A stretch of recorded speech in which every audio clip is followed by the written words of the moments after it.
da irin wulaƙanci haka wai a ce rigan da za a wanke maka ka sa ma babu duk kayan sun yi da duka sai wannan da ƙyar ita ma na same ta to ita din ma gashi ba za ta samu ba sai na goge gashi ina so in fita wannan al'amari ne da yabo wallahi mata sai a hankali.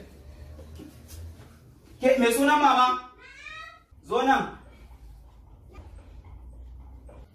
je ki kawo min ruwa a kofi ko a dan wani roba haka isauri.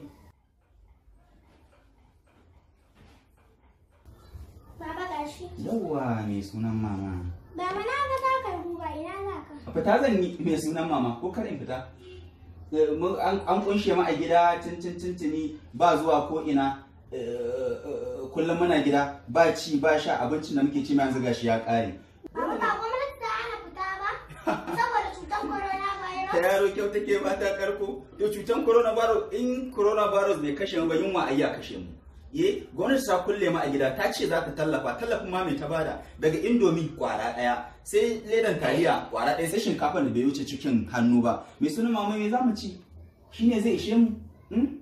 Ta yaro kyau take ba ta karko tafi ki bani wuri ni guga zan yi tafi ki bani wuri.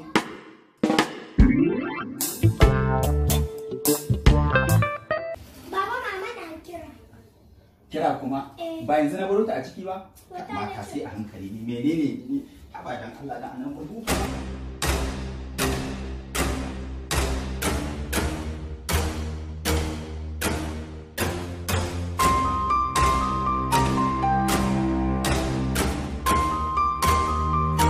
subhanallah rigan nawa da nake gogewa zan sa an fita rigan nawa ke Hansatu zo nan a kasara rigan nawa da zan sa an fita ita kenan kwara ɗaya ta rage.